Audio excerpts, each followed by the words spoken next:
Hello, class fifth. This is a new chapter, chapter number 11, The Pound, written by Ruskin Bond. Ruskin bond एक ऐसे writer हैं जिनका English literature में बहुत बड़ा नाम है, जिनको सभी लोग जानते हैं। ठीक है, तो उन्होंने एक एक्सपीरियंस अपना बताया है अपने बारे में, एक अपनी चाइल्डहुड स्टोरी यहाँ पर दी हुई है। मैं बहुत शॉर्ट में इसकी समरी आपको बताती हूँ, जिससे आपको ये पूरे चैप्टर में क्या है और किस बारे में हम पढ़ने वाले हैं ये पता चल जाए। ठीक है, तो चलो समरी पहले इसकी आप जान लीजिए। रस्किन बॉन्ड जो है ये इसमें अपने घर के पास के पाउंड के बारे में बातें कर रहे हैं। ठीक है, he use to visit in during the childhood day. वो जब चाइल्डहुड डे अपने बचपन के दिनों को याद कर रहे हैं इसमें, he highlighted the fact that there is a diversity of life in it. उस पाउंड के अंदर की लाइफ के बारे में यहाँ पर वो बता रहे हैं। And he creature living in around the pond seem to be enjoying the flora and fauna out the difference of opinion between the creatures who perceive as their lifeline, who the inhabitant of the world perceive it is a muddy pond.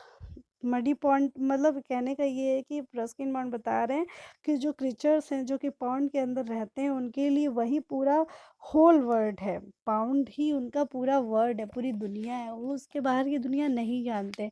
मतलब वो muddy pound, वो मतलब धूल मिट्टी का भरा हुआ pound जो होता है, जो हम लोगों को देखने में गंदा लगता है, लेकिन वो जो क्रीचर है जो कि पाउंड के अंदर रहते हैं उनके लिए वो पूरी दुनिया है।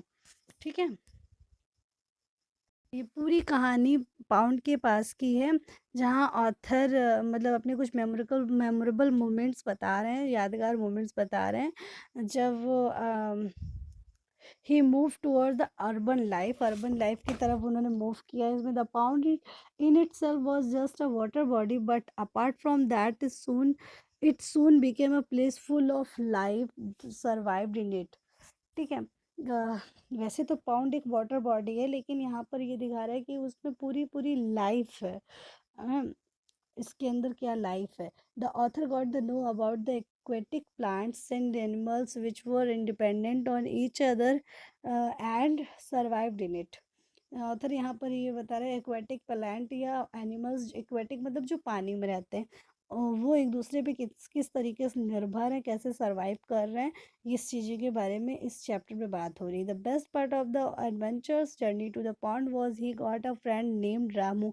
और सबसे अच्छी इस जर्नी में एक ये अच्छी बात है कि एक उन्हें फ्रेंड मिला था जिसका नाम रामू था। Who not only taught him swimming but gave knowledge about the birds and animals। जिसने उसको सिर्फ स्विमिंग नहीं सिखाया, रस्किन बॉन्ड को स्विमिंग ही नहीं सिखाया, बल्कि उनको एनिमल्स और बर्ड्स के बारे में नॉलेज भी दी। The lesson keeps the reader captivate and as said without nature life would be colourless and unimaginative. बिना एनिमल्स या नेचर के बिना, नेचर के मतलब प्रकृति के बिना लाइफ कलरलेस है, बिल्कुल रंगहीन है और बिल्कुल कल्पना के बिना है।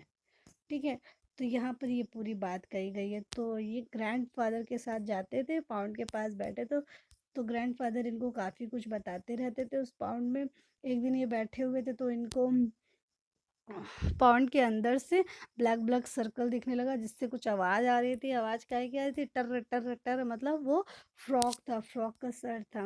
हाँ, तो उनके उनके ग्रैंडफादर ने बताया इस फ्रॉक के लिए इस पाउंड में पूरी ज़िंदगी, पूरी दुनिया है। फ्रॉक की पूरी दुनिया यही है। जो भी पानी में एनिमल्स या रहते हैं उनकी पूरी दुनिया यही है, बल्कि हम लोग इस पर ध्यान ही नहीं देते हैं। ठीक है ना, तो ये बात हो गई यहाँ पर। तो क्या हुआ वहाँ पर, उसमें फ्रॉक था तो फ्रॉक वो क्या किया कि कई फ्रॉक्स लेकर अपने घर पर आया। जब 4 बज रहा था तो आंखें खुली तो एक fearful नॉइज़ आ रही थी उससे। My grandparents and aunt and servants gathered on the veranda for safety. वो सब वेरेंडा में आ गए अपने इस बचाव के लिए। देवर फ्यूरियस व्हेन, मतलब क्या हुआ कि ये जो है ना, ये वहाँ से जितने मेढक वो टर टर कर उनको ले आए थे और लेकर अपने विंडो में रख लिया उन्होंने। तो उससे एक अजीब-अजीब सी आवाज़ें आई थी भाई, मेढक के टर-टर की आवाज़ें आई थी, तो सभी लोग डर गए, सब लोग बरंडा में आ गए अपने आप को बचाने के लिए, हैं। They were furious when they discovered that my frogs were the cause of the noise.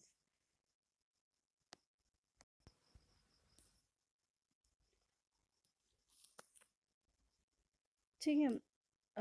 Grandmother wanted to throw the frogs and glass jar out the window. Grandmother ये चाहते वो उनको फेंकना चाहती थी उस ग्लास को जो कि विंडो में उसने रखा था, but grandmother gave the jar a good shaking and frog stayed quiet. और जैसे ही उन्होंने उस फ्रॉग के जार को थोड़ा सा शेक किया तो सारे फ्रॉग्स चले गए और even went back to bed, और सभी लोग अपने अपने बेड में वापस चले गए. But I had to stay awake to shake the bottles whenever the frog showed sign of bursting into a song.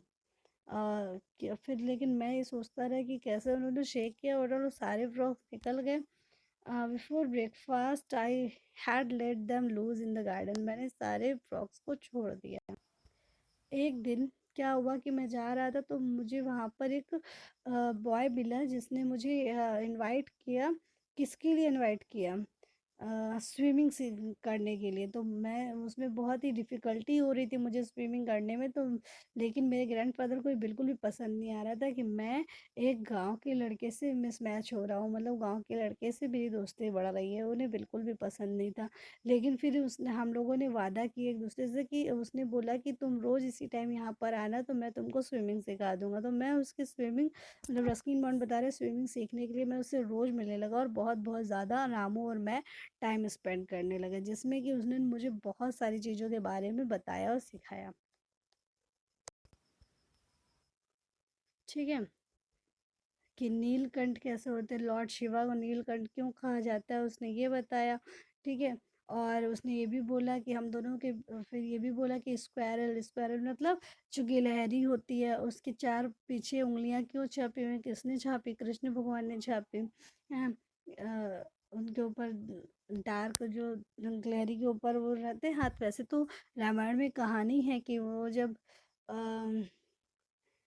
समुद्र में अपना योगदान दे रही थी, थोड़े-थोड़े से छोटे-छोटे गिट्टियाँ लेकर आ रही थी, तो उससे खुश होके राम भगवान ने उनके ऊपर हाथ फेरा था, तो आज तक उसमें उनके शरीर पर वो दाग हैं 4 उँगलियों के.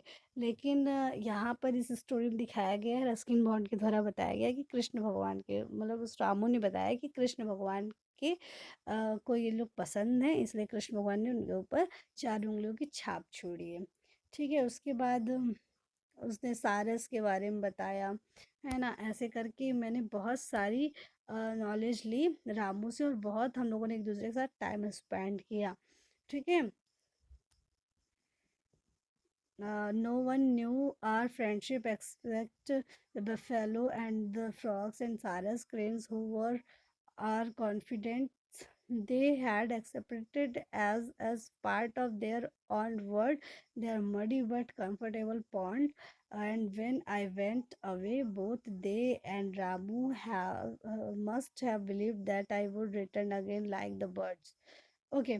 और मतलब वो, मैं सिर्फ उसी से फ्रेंडशिप नहीं, मेरी बफेलो और सारस और फ्रॉक से भी फ्रेंडशिप हो गई, जिस वजह से क्या हुआ कि मैं वहाँ से जब आ गया तो आज तक मुझे ये पता है कि रामू और वो सारे फ्रॉग और सारस सोच रहे होंगे कि मैं फिर से लौट कर आऊँगा, जैसे बर्ड्स चली जाती हैं उड़ते उड़ते फिर वो वापस लौट आती हैं उस तरीके से.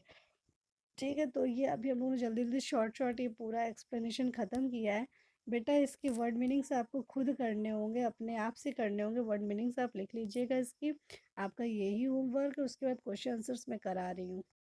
ये आप लोग फिल कर लीजिए. कुछ बच्चों के में ट्रू एंड फॉल्स है तो वो ट्रू एंड फॉल्स भी करेंगे, मैं उनको अभी ओनली बता दूंगी ट्रू एंड फॉल्स के answer.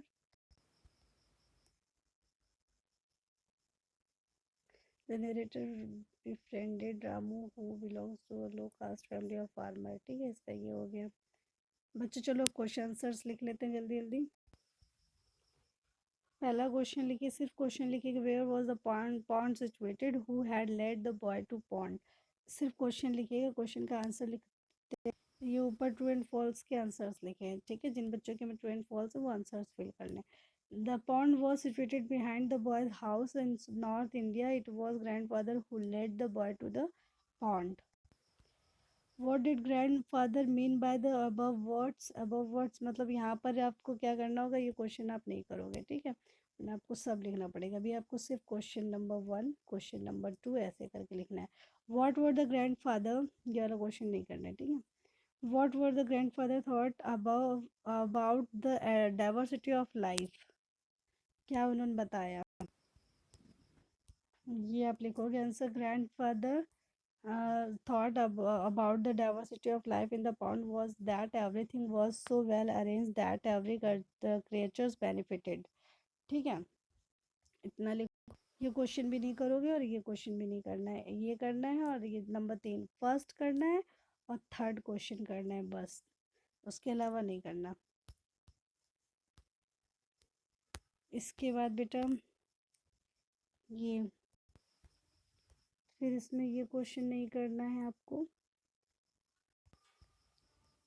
What was the blob they were looking at actually? What was it afraid of when did it emerge completely? ये क्वेश्चन लिखिए आप, ये नहीं लिखना है, इस ऊपर वाला नहीं लिखना है, ठीक है। ये नहीं लिखना है और ये लिखना है, ठीक है। तो इसका आंसर आप लोग लिखिए। The blob that they were looking at was actually a frog. It was scared to of the heroines who are it in enemies. It emerged completely पीछे from the pound when it was sure that there was no heroines around and it was safe for it come out। फिर उसके बाद ये question भी आप नहीं करोगे, ये क्वेश्चन इसमें करना है और ये करना है, बाकी ये नहीं करने। तो अभी तक आपको 4 क्वेश्चंस मैंने कराए, ठीक है। तो what did it do once it felt safe, what happened there after? ठीक है, इसका आंसर लिखिए। ये है answer. Once the frog felt safe it informed its friend and neighbours, soon several big eyes popped out and came up to the surface, throat swelled and went work मतलब टर टर की आवाज, and a dark shifted shadow made out of tadpoles emerged from the pond। इतना answer लिखना है, ठीक है।